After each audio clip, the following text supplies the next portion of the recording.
കുറച്ചു ദിവസമായിട്ട് സുരേഷ് ഗോപിക്ക് കാര്യമായ അനക്കമൊന്നുമില്ലായിരുന്നു. ദേ ഇപ്പോൾ അടുത്ത വിവാദ പരാമർശവുമായി സുരേഷ് ഗോപി വീണ്ടും എത്തി. കേരളത്തിൽ എവിടെയെങ്കിലും എയിംസിന് തറക്കല്ലിടാതെ ഞാൻ ജനങ്ങളുടെ മുന്നിൽ വോട്ട് അഭ്യർത്ഥിച്ച് വരില്ല എന്നാണ് സുരേഷ് ഗോപിയുടെ പുതിയ നിലപാട്. തൃശൂർ കോർപ്പറേഷൻ സ്റ്റേഡിയത്തിൽ നടന്ന SG കോഫി ടൈം എന്ന പരിപാടിയിലായിരുന്നു സുരേഷ് ഗോപിയുടെ ഈ ഒരു പരാമർശം. ഞാൻ തൃശൂരിന്റെ MP മാത്രമല്ല, കേരളത്തിന്റെ മുഴുവൻ MP ആണ്. എയിംസ് കേരളത്തിനാകെ പ്രയോജനപ്പെടുത്തുന്ന തരത്തിൽ ആയിരിക്കും. ആലപ്പുഴയ്ക്ക് സാധിച്ചില്ലെങ്കിൽ തൃശൂരിൽ തന്നെ ഞാൻ അത് ഉറപ്പാക്കുമെന്നാണ് സുരേഷ് ഗോപി ഇപ്പോൾ പറയുന്നത്. ഇത് തന്നെയാണ് ഇപ്പോൾ വലിയ ചർച്ചയാകുന്നത്. എയിംസ് ഒരു കേന്ദ്ര ആരോഗ്യ സ്ഥാപനമാണ്. അതിന്റെ സ്ഥലം ശാസ്ത്രീയമായ വിലയിരുത്തലിന്റെ അടിസ്ഥാനത്തിലായിരിക്കും നിശ്ചയിക്കുക.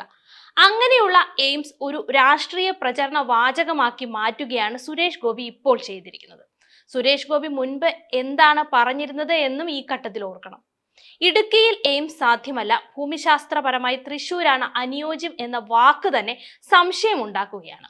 കേന്ദ്ര സർക്കാർ ഇതുവരെയും എയിംസിന്റെ സ്ഥലം ഔദ്യോഗികമായി നിശ്ചയിച്ചിട്ടില്ല. സുരേഷ് ഗോപി അതിനു മുൻപ് തന്നെ പ്രസ്താവനകൾ നടത്തുകയാണ്. എന്താണ് ഇതിന്റെ അർത്ഥം? തറക്കല്ലിടാതെ വോട്ട് ചോദിക്കില്ലെന്ന് പറയുന്നത് ഒരു രാഷ്ട്രീയ നാടകമല്ലേ? മുൻപ് നൽകിയ വാഗ്ദാനങ്ങൾ എന്തെങ്കിലും സുരേഷ് ഗോപി എവിടെയെങ്കിലും പാലിച്ചിട്ടുണ്ടോ? കേരളത്തിന് എയിംസ് ലഭിക്കേണ്ടത് സംസ്ഥാനത്തിന്റെ കൂട്ടായ ശ്രമത്തിലൂടെയാണ്, വ്യക്തിപരമായ വീര പരാക്രമത്തിലൂടെ അല്ല എന്നും നമുക്കറിയാം. കഴിഞ്ഞ ലോക്സഭാ തെരഞ്ഞെടുപ്പിൽ വലിയ പ്രതീക്ഷയോടെ സുരേഷ് ഗോപിയെ തിരഞ്ഞെടുക്കുകയായിരുന്നു തൃശൂരിലെ വോട്ടർമാർ. ചില വികസന പ്രവർത്തനങ്ങൾ അവിടെയും ഇവിടെയും ഒക്കെ ആരംഭിച്ചെങ്കിലും ഒന്നും വെളിച്ചം കണ്ടില്ല. ഇപ്പോൾ എയിംസ് വിഷയവും അതേ വഴിയിലാകുമോ എന്ന ആശങ്കയാണ് ജനങ്ങൾക്കിടയിൽ ഉള്ളത്. അവരെ കുറ്റം പറയാനും പറ്റില്ല. ഇപ്പോൾ പറഞ്ഞതല്ല, കുറച്ചു കഴിയുമ്പോൾ സുരേഷ് ഗോപി പറയുന്നത്. വാക്കിന് വ്യവസ്ഥയില്ലാത്തത് കൊണ്ട് തന്നെ വിശ്വസിക്കാനും ജനങ്ങൾക്ക് ബുദ്ധിമുട്ടാവുകയാണ്. തൃശൂരിൽ നിന്ന് ജയിച്ച് MP ആയ ശേഷം ഞാൻ ഒരു പാർട്ടി MP അല്ല, ജനങ്ങളുടെ MP ആണ് എന്ന വാക്കുകൾ ആദ്യമൊക്കെ ജനങ്ങൾ അഭിനന്ദിച്ചെങ്കിലും പിന്നീട് BJPയോട് കൂടുതൽ അടുത്തപ്പോൾ പ്രസ്താവനകൾ വന്നതോടെ ആ ആവേശം ശമിക്കാൻ തുടങ്ങി. കഴിഞ്ഞ കുറച്ച് ദിവസങ്ങളായിട്ട് സുരേഷ് ഗോപി പൊതുവേദികളിൽ അധികം സജീവമായിരുന്നില്ല. പുതിയ വികസന പ്രഖ്യാപനങ്ങളോ വലിയ വാർത്താ പ്രസ്താവനകളോ ഒന്നും ഉണ്ടായിരുന്നില്ല.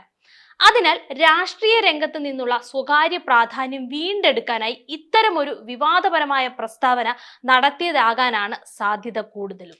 അതായത് പൊതു ചർച്ചയിൽ തിരികെ എത്താനുള്ള ഒരു തന്ത്രം.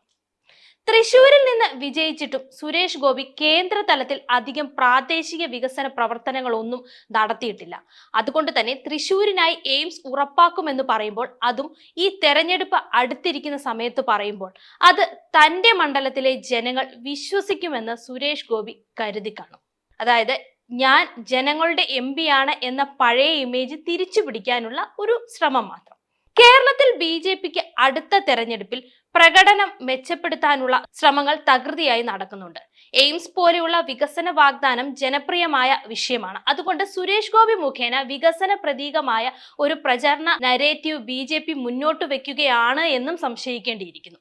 എയിംസ് കൊണ്ടുവരുന്നത് BJP MP ആണെന്ന് തോന്നൽ സൃഷ്ടിക്കാനുള്ള ഒരു ശ്രമം. സുരേഷ് ഗോപി കേന്ദ്രമന്ത്രി സ്ഥാനത്തിലേക്ക് ഉയർന്നിട്ടുണ്ടെങ്കിലും തന്റെ രാഷ്ട്രീയ ഭാവി തൃശൂരിലെ പ്രകടനത്തിൽ തന്നെയാണ് ആശ്രയിച്ചിരിക്കുന്നത്. അതുകൊണ്ട് എയിംസ് ഞാൻ ഉറപ്പിക്കുമെന്ന പ്രതിജ്ഞയിലൂടെ വികസന നേതാവായി തന്റെ ഇമേജ് ഉറപ്പിക്കാൻ ശ്രമിക്കുന്നതും ആകാം. സുരേഷ് ഗോപിയെ ജനങ്ങൾക്ക് വിശ്വാസമില്ലാത്തത് കൊണ്ട് തന്നെ മുൻപ് ചെയ്ത ചില പ്രസ്താവനകളെയും പ്രവർത്തനങ്ങളെയും കുറിച്ച് വിമർശനങ്ങൾ ഉയരുകയാണ് ഇപ്പോൾ.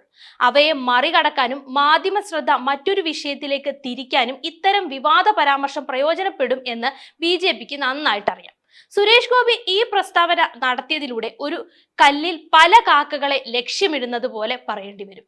ജനങ്ങളോട് നേരിട്ട് ബന്ധം പുനഃസ്ഥാപിക്കൽ, പാർട്ടിക്കുള്ളിൽ പ്രാധാന്യം നിലനിർത്തൽ, വികസന നേതാവെന്ന ഇമേജ് ശക്തിപ്പെടുത്തൽ, തിരഞ്ഞെടുപ്പിന് മുന്നോടിയായി രാഷ്ട്രീയം ചൂടുപിടിപ്പിക്കൽ, ഇതൊക്കെയും സുരേഷ് ഗോപിയുടെ ഉദ്ദേശത്തിൽ ഉണ്ടാകും BJPയുടെ.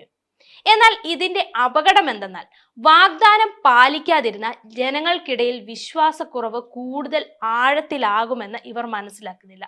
ജനങ്ങൾ BJPക്കെതിരെ വിധി എഴുതുകയും ചെയ്യും.